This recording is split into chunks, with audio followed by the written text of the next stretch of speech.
They win Monday night. He's going down as Miami legend, Sammy. You can't explain it. There's no traditional college football way to explain what Indiana's doing, Bear. I think the line is dumb. I think the spread is stupid.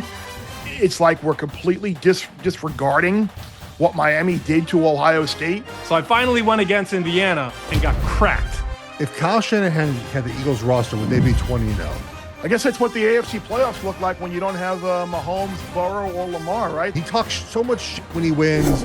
He sniffles and cries when he loses. I'm over it, man. I'm over the Sirianni thing.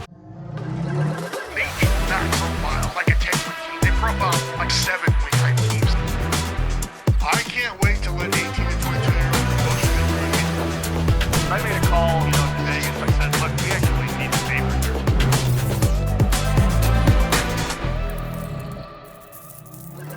Well, you've heard from just about anybody and everybody on the college football semifinals, but you haven't heard from us.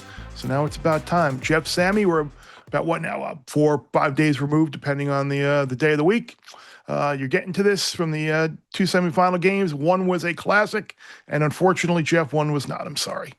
What's college football? Never heard of her before, Sammy. I left my Oregon hat at the bar. I swear to God.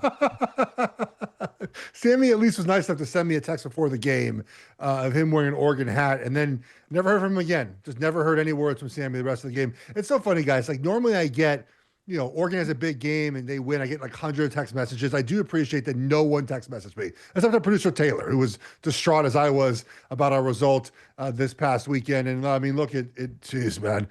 Oregon got smoked. Credit Indiana. That was an incredible game by them. And we have an improbable championship, Bear, between your Miami team and Indiana. I mean, Indiana is a team that for 100 years has never won in college football. Like their identity, the way they're built, their coaching staff, their players, that's a team that doesn't win championships. The team that wins championships has been Miami. And so this is going to be something that we're going to have to watch, obviously, as we get to game day, is like which one of these is going to hold true. The way we've always won in college football, Miami, or maybe the new way, and maybe it's a one-off of Indiana and the style they play. It'll be interesting to see once we get down there. We got a lot of time to kick that around, but yeah, it was pretty cool to be in Glendale for the Ole Miss game. And I had been saying all week, and people were kind of laughing at me, big shocker, that I was more concerned about Ole Miss than I was Ohio State, and it certainly turned out to be true because Trinidad Chambliss is kind of like the kryptonite to that Miami offense, the way how quickly he gets rid of the ball. He made some unbelievable throws, some unbelievable plays with his legs, but in the end, it was Carson Beck leading a drive for the ages, capped off by that run. And there was a couple of great photo shots of him as he's going into the end zone with his face just letting out a ton of emotion as he's crossing the goal line. And that was very, I think, indicative of the type of season he's had, with a lot of the questions about was he worth the money? Was he worth bringing in? But look, they win Monday night. He's going down as a Miami legend, Sammy. No doubt. And there have been people that have been tweeting us on social media, not only Bear Bets guys, but Chicken Dinner guys, because I was in that Carson Beck camp. I talked a lot about how much I like Miami. I stopped, though, at playoff. I didn't do national title. Bear, I know that you're in a much better spot than I am. People were still trying to find ways online to drag Mario Cristobal after making the national championship. It's like, you're never going to convince those people. They did a lot of things right in that game, but most importantly, this is his first full deck in South Beach. This is his 4-year team. And these are the benefits, right? And I remember I was at the Rose Bowl when Oregon won the Rose Bowl, beat Wisconsin. That was one of the first full Mario teams. This is the first Rolodex of Cristobal recruits, Geoff, at Miami, and they are playing for a national title. Look, when he got there, if you listen to him talk or listen to the offensive line coach, Alex Marable, talk, and they said, hey, we have to rebuild the trenches, right? And that was the first job that they went about doing. They've done it. Look at their offensive team. Look, their team is built via the offensive. So I think what was impressive about Beck on the final drive is that, look, Miami plays their offense and is designed around the run game and getting their playmakers in space. It's not really designed around Carson Beck. I think that's fair to say, right? When they're at their best, they're running the football, and those screen passes were killer last game. And it's hard at times just to turn it on for a quarterback like Beck at the end. Like, hey, man, like you haven't really had to do this all game, please win us the game. And he did. He won the game for them, Bear. So confidence offensively, he will need that this week against Indiana. Like they will need that this week against Indiana. So I'm looking forward to seeing back against that defense on vice versa. Indiana's offense against Miami's defense. Indiana's right tackle. There's concerns there against Bain and Messidor. So we'll see how that matchup works out. I mean, look, think about this. Indiana is so unprecedented that people have to make up rumors about them potentially hacking cloud, stealing stuff, and knowing what people are doing, because you can't explain it. There's no traditional college football way to explain what Indiana's doing, Bear. Yeah, let me address that, because I was headed home from the airport on Friday during the Oregon-Indiana game, and I'm just sitting there watching the game, and I send out a tweet which wasn't intended to be like malicious at all, and like I just say, hey, Indy, it's like almost like they know exactly what plays are coming. Like they are so well schooled, but they're really good.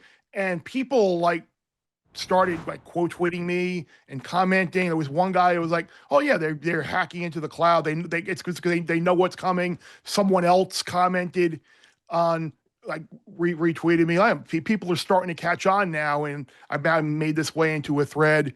And even a very level-headed guy in the space sends me a text, and I'm gonna read it. He goes, "Look, is it possible that a team with an 8% blue chip ratio and one guy who's going to get drafted in the first 3 rounds can look like one of the best teams ever against teams with vastly superior talent based solely on a slightly older roster, and a guy who couldn't get a power conference head coaching job until he was 62, and now he's the best coach in the history of the sport? Is it possible? I guess so." But so there are a lot of skeptics out there, and there are people that think there are funny business at play. People are, you point to, again, another mathematical anomaly, just like the improbability of having 4 interceptions on the opponent's first or second play of the game is something that I think leads to the game planning and preparation. So like, look, there are outliers that people are going to point to, but you're just getting back. We can continue on with that if you want, but I was just going to circle back to the Fiesta Bowl as well, and being at the game, and you're sitting there and you kind of got an idea after the first couple drives that this was going to be a mismatch up front, and you kind of felt good. And then as the game went on, Miami just let opportunity after opportunity after opportunity go by the wayside. So I think if you're a Miami fan, to see them escape that game with 10 penalties, a missed field goal, Ole Miss doinks in a field goal, you have a 40-something minute to 15-minute time of possession advantage.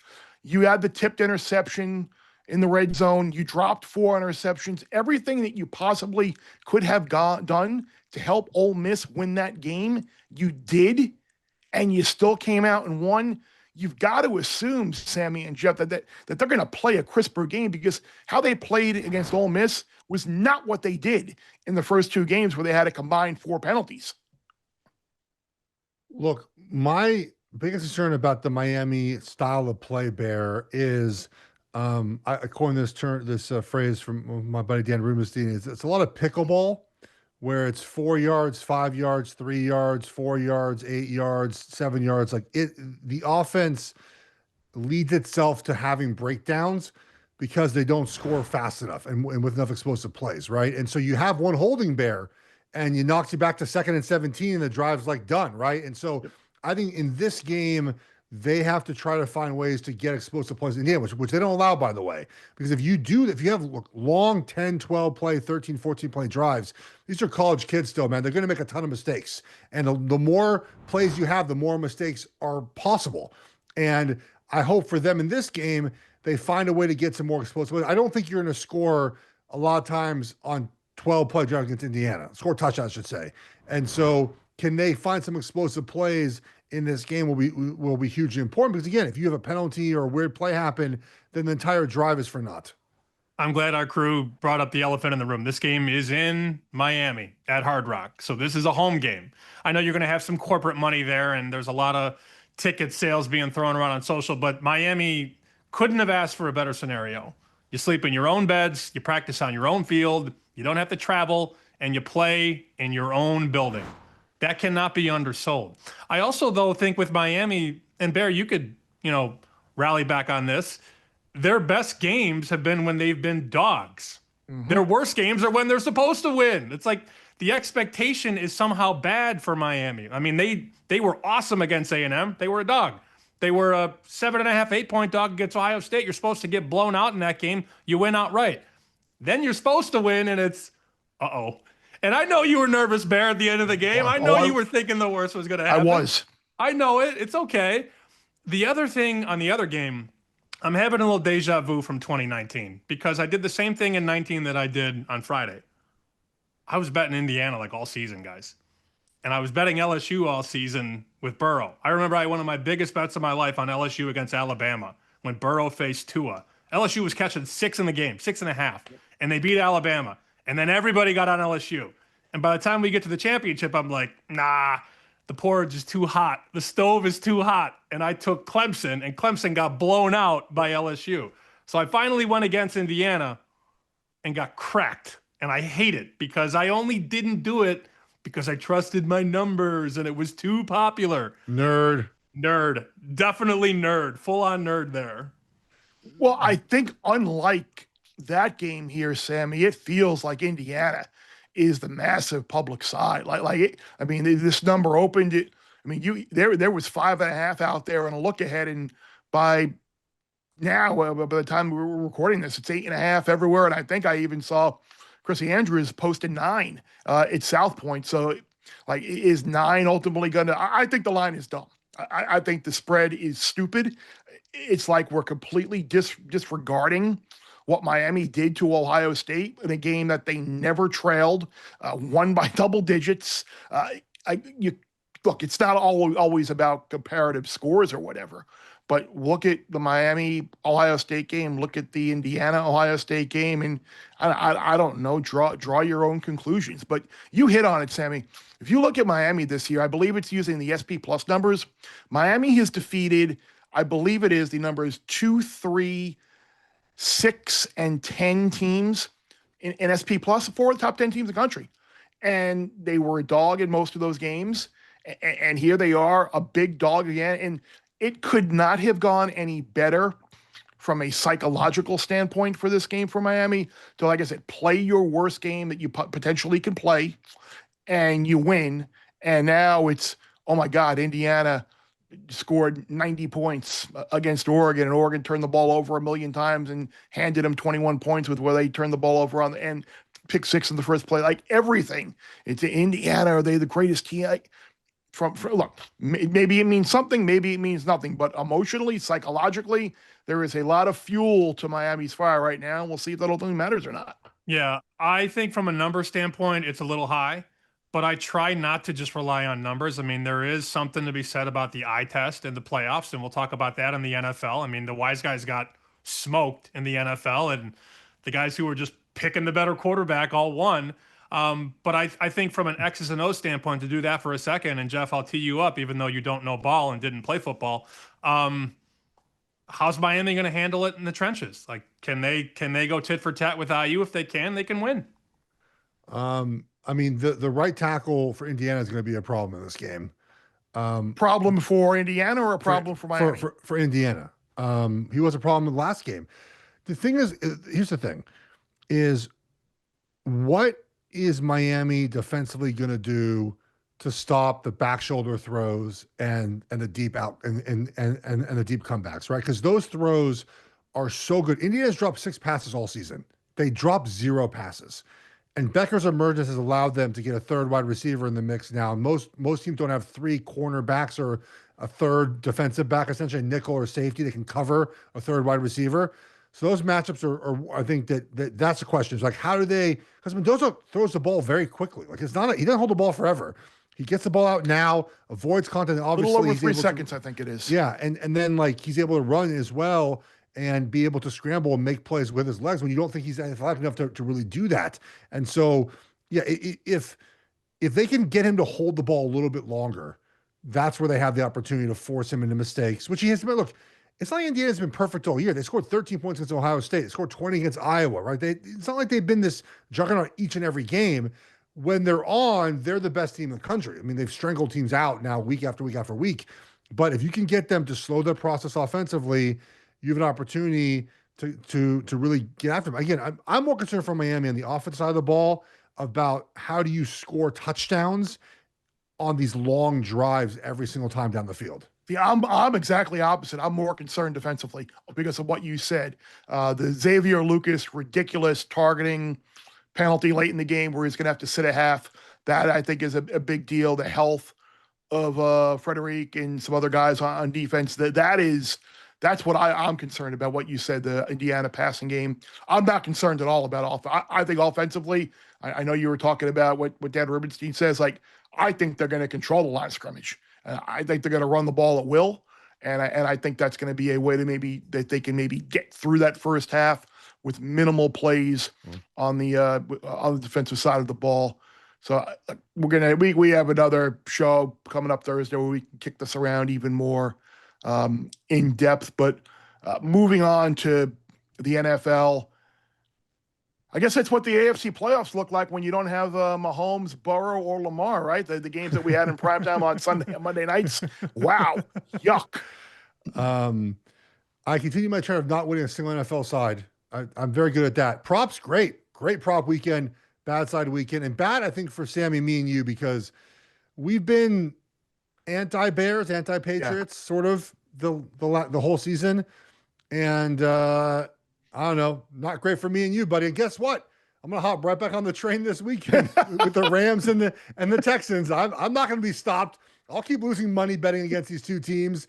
But a weekend that we had the close games early, a couple blowouts late, but look, I think we all thought heading into the NFL postseason, it's anyone's sort of weekend, right? Like, and it feels like it's anyone's weekend again in the division round. These close spreads, who's going to show up, who's not going to show up. So I'm looking forward to seeing what the teams have this weekend. Believe it or not, I did not bet against Chicago, but I did think Ben Johnson had a really poor first half. I thought he was gambling. And it turned out LaFleur is just worse at gambling. I mean, how do you explain what the hell happened? Green Bay gives up 25 points in the fourth quarter. And it's just the Ben Johnson and the Night King and the Caleb Williams and all that in the fourth quarter is fine. But what happened in the first three? And a Bears fan will say, well, it doesn't matter how you start, it's how you finish. Well, when you're constantly having to come back, it's because you don't start well. It's an infuriating thing to try and quantify. And here we go again. First number on this game, Rams 4.5, Rams 5, and now we're 4 and 3.5. So more Bears money early in the week. I thought Caleb was blah, but Caleb in the fourth quarter was excellent, exceptional. And Barrett's, again, it's hard to explain how this team with a first-year head coach and a second-year quarterback consistently plays at an elite level when the pressure can't be higher. Like, it's just very hard to explain, and maybe we shouldn't try and explain it anymore. They are now 8 for their last 8, by the way, guys, in second half overs. And this is a bet you can make before the game, pre-flop. They have won 8 in a row, second half over. And it looked like it was going to go under for a while there, because I remember you sent us the note in the group text about that, and I was like, "Ooh, low scoring kind of third quarter, and we're gonna be in trouble here." But it reminded me the first half you mentioned on it with Ben Johnson of the Lions Washington Commanders playoff game last year, where they kind of fell behind and it looked like they were getting a little too cute with the trick plays and things just kind of snowballed. And give the Bears all the credit in the world for hanging in there and making plays when you can. But that is just if that's you cannot lose that game if you're the Packers. It was a complete coaching malpractice in the second half of that game, and that one, while the players didn't execute, the coaching staff certainly didn't help them out at all. I am a little bit surprised that Matt LaFleur is still in Green Bay. I am not a fire the guy immediately, but he has had some monstrous losses and baffling coaching decisions in those games. They've lost 3 games this year when they had a 10-point lead with 5 minutes to go. Yeah. The last 2 Bears games, fourth quarter, 4:26 left. The Packers had a 98.8% win probability. Then this past weekend, 6 minutes left in the fourth quarter, 95.4% win percentage.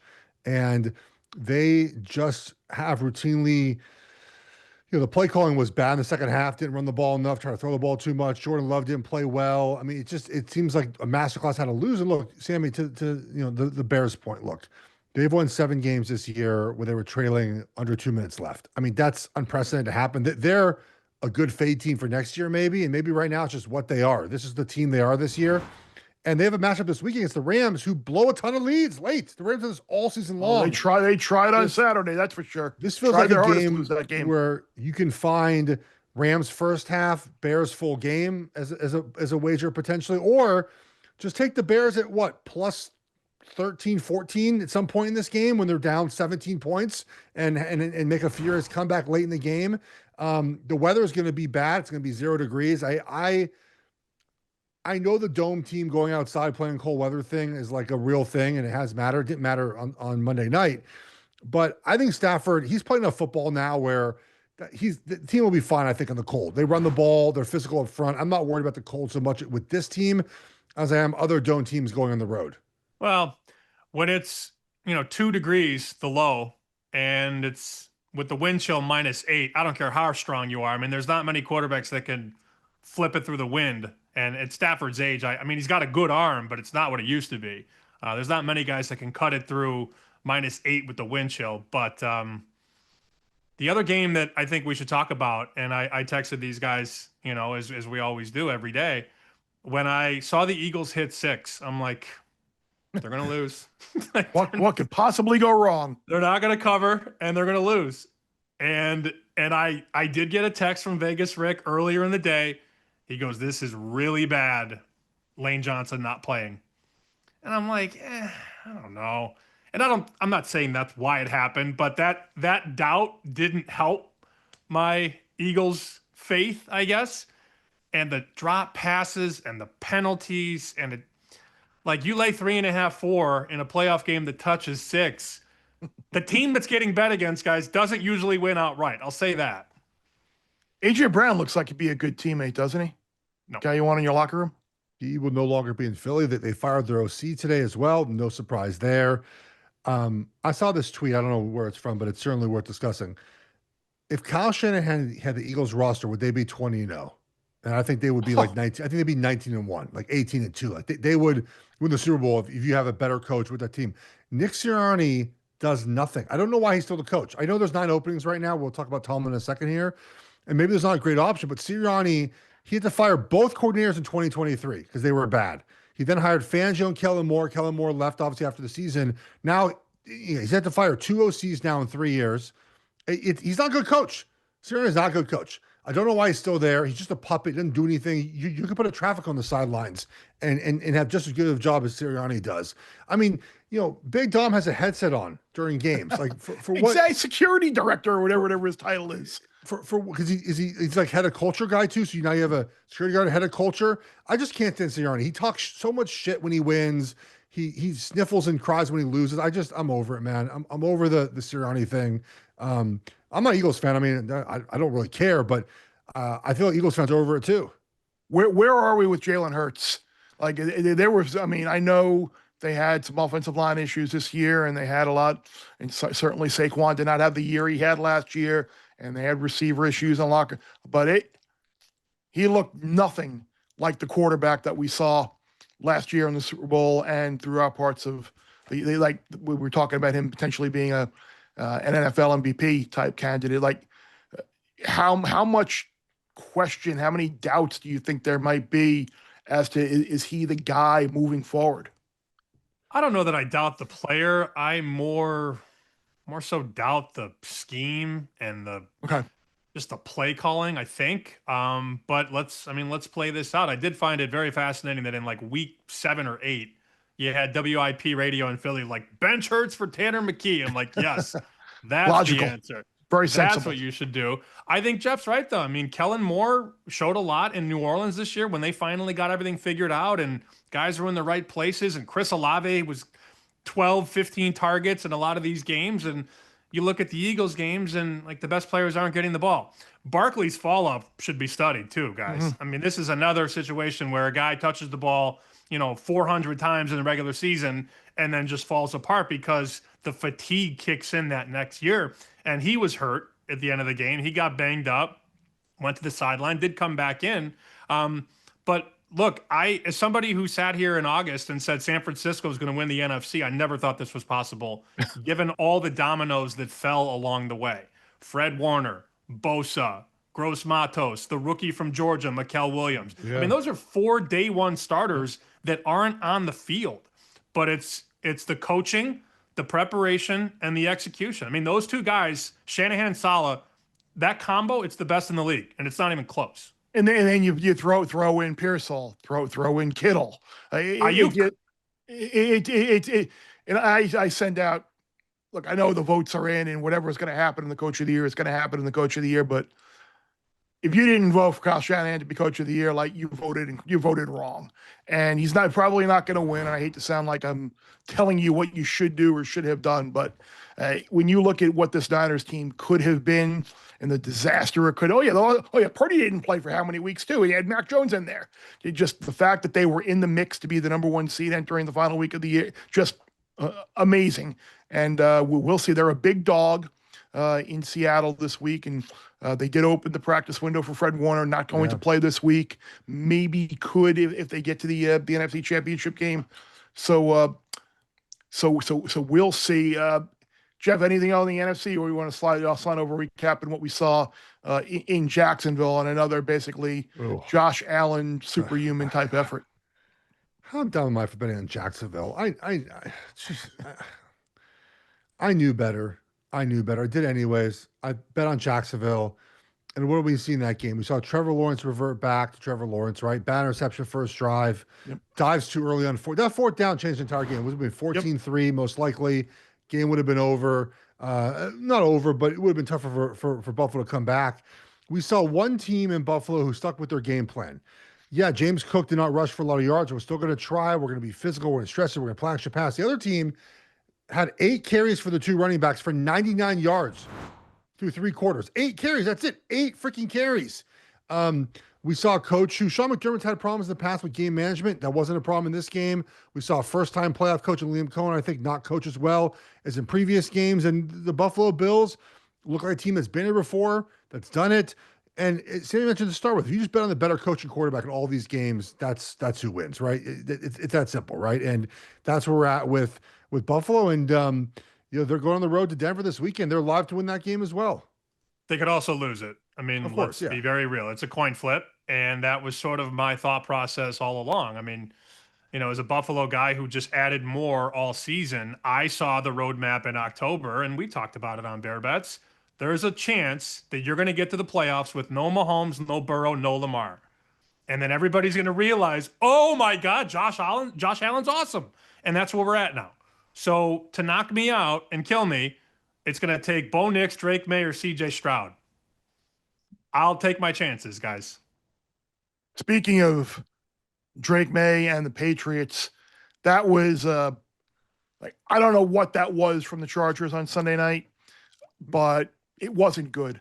I know your offensive line has been hurt all year, but you look at Justin Herbert now in the postseason with you throw 4 picks in the loss in Houston. You've got whatever that was on Sunday night, and then you got blowing a 4-touchdown lead in Jacksonville. That's your playoff resume, and that's gonna sting, because that was a game that was there to be won because their defense kept them in the game, and the Patriots looked bad on offense until they finally made a couple of plays. I don't know how great I feel about New England moving forward, because I think, look, there are Patriots fans out there, or I know they're telling you, told you so, Sammy, how do you like us now? And I wouldn't be pumping your chest too much with that performance, because that was, I like to have on the debate shows, I like to have did the Patriots win or the Chargers lose? I think that was more about bad Chargers than it was anything really good by New England. Well, luckily, Jeff's getting the Patriots stuff worse. I teed Jeff up in that video, like, are we betting the Chargers? And Jeff's like, oh, yeah. So the Patriots fans talk smack Thursday, Friday, Saturday, Sunday, And then when the game ended, they talked more smack Sunday, Monday, Tuesday. Like, it's still going on right now, which it is what it is.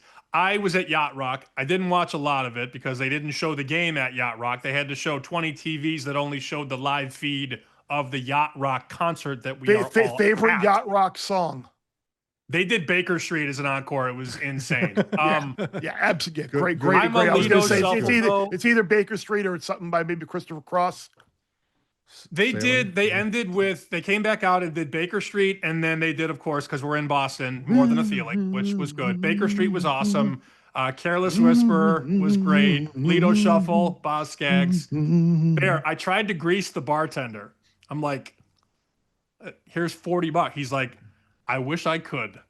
There's a contracted deal when the concerts come in there to the House of Blues, they cannot change any of the TVs. So you got 20 TVs on this platform floor, and none of them are showing the Patriots playoff game. But I did, I had my phone. I was on YouTube TV. It's all good. I did catch at the beginning of the game when they were going through the Chargers offensive line, and they got to the right side, and that was an NBC game. So you saw the Pro Football Focus rankings. And the center, right guard, right tackle went like 40, 39, and 41 overall. And I'm like, oh, that's not good. Like, this is going to be bad. And again, I didn't watch it, but I can only imagine how bad it was. There's only 32 teams in the NFL, by the way. To be the 41st center is pretty remarkable. And the Chargers were the 41st center. They fired their OC today, no surprise, their offensive line coach. Look, Herbert deserves some of the blame. He was not very good. And, but I will say, it's hard going into a game knowing you're going to get pummeled. There were 30 pressures by the Patriots. He passed about 37 times, 30 pressures. He got hit and pummeled. I thought he was dead at one point when he got that. He took that hit in like with 6 minutes left in the fourth quarter. So I do think that Herbert with given offensive line will figure out at some point. But it wasn't going to be in that game. I have real concerns about the Patriots offensive line against the Texans defensive line. Here on Sunday.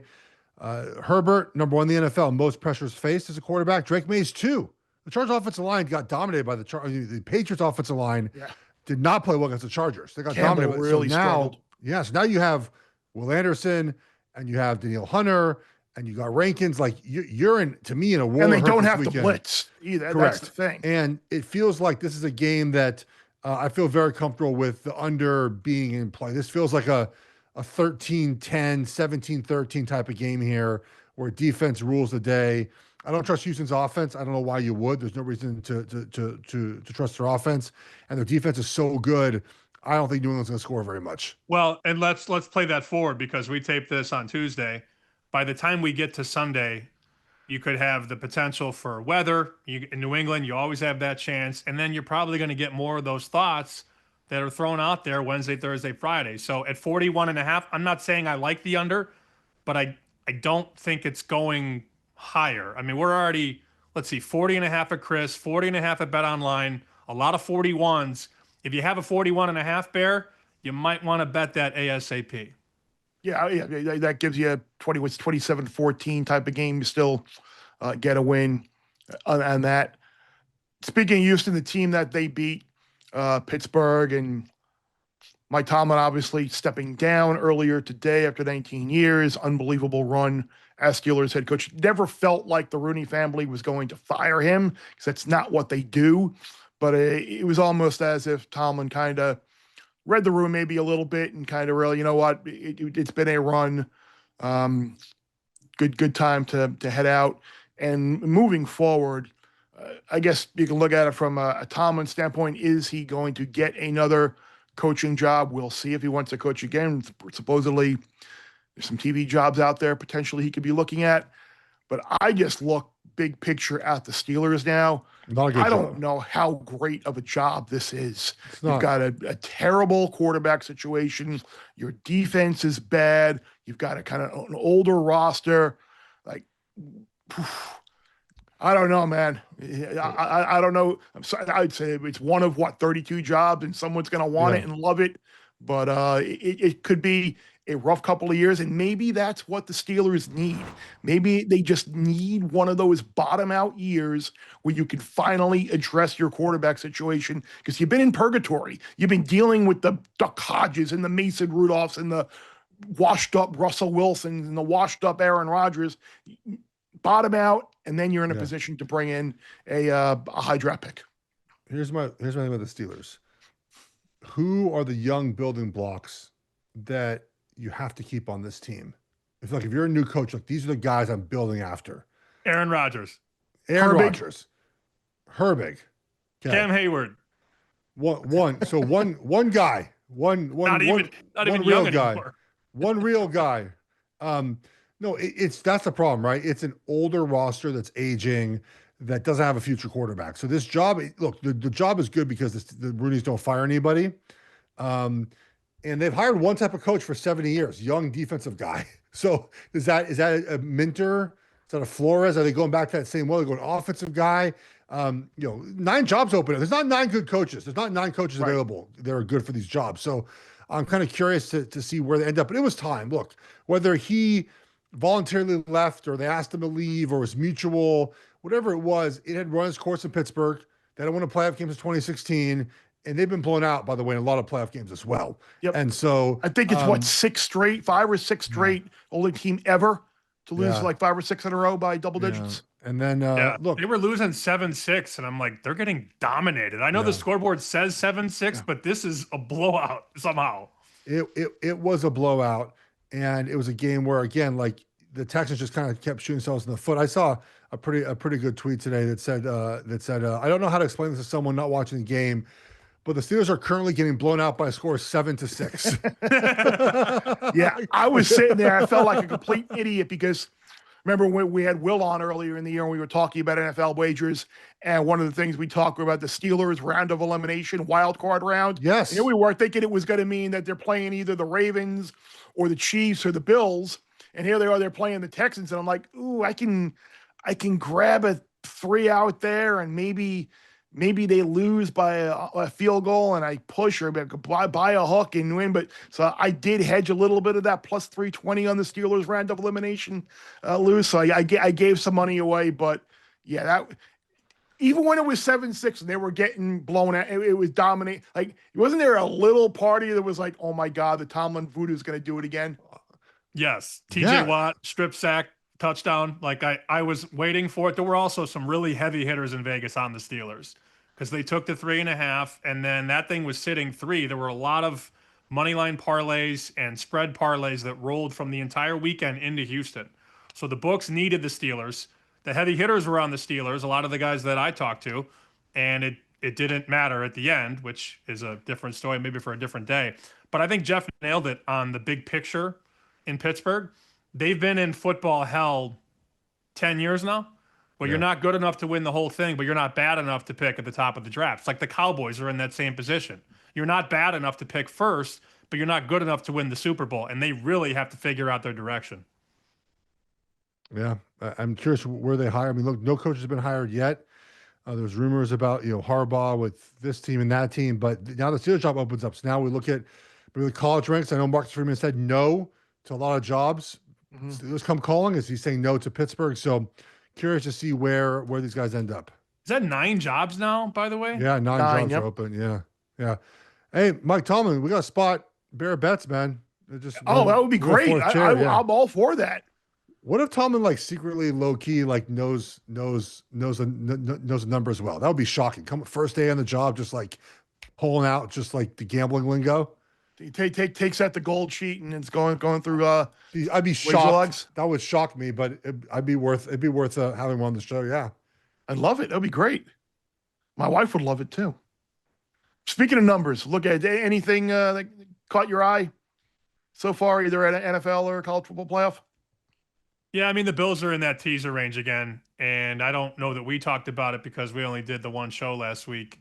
Actually, that's not true. We did multiple shows, but Buffalo ended up closing plus 1.5, and you could tease it through 7, and I thought that was one of the greatest teaser legs of the season. And right now, you can take Buffalo from 1 to 7, so not quite through the 7 yet, but a lot of people did bet against Buffalo, and I do expect there to be some Denver support. So if you want to hook Buffalo up, and I don't know about Houston to 9 or Seattle to down 1.5. Yeah, I mean, it's hard to get really excited at the end of the day, Bear. Like, I'm not going to have a lot of money on a lot of these playoff sides. I'm just not, because these lines are so tight and they're shaped so well, and the money comes in every angle and every direction.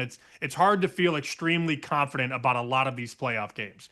Now, I love Buffalo. I'm not jumping off. I got a couple DMs this morning. Are we taking Denver? No, we're not. We're not taking Denver. But I do think if you can get Buffalo at +1.5 and tease that up, find a partner. That's a really good wager. No 13-point teaser, Sammy. No four like 13 not point yet. teasers? No, I got to go to the lab though after the show, so I'll let you know. So many of these offenses are just ass. That's the problem. Like, it's so bad. And you're going to see some of these totals are going to be like Buffalo Denver totals 46. I know the Bills defense isn't very good, but the Broncos are scoring points. How?